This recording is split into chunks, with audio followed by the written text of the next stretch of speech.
大家好，今日同大家講的是軟件定時播放節目。軟件定時播放節目的作用在於可以根據自己需求的時間來播放節目。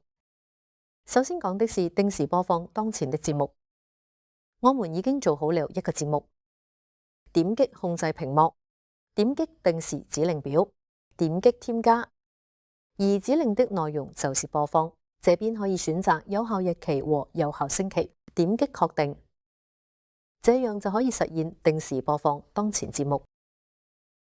第二，定時播放特定的節目，在這邊點擊添加，指令內容選擇播放節目，執行文件，選擇我們保存的文件，打開，點擊確定，這樣就可以實現定時播放特定的節目。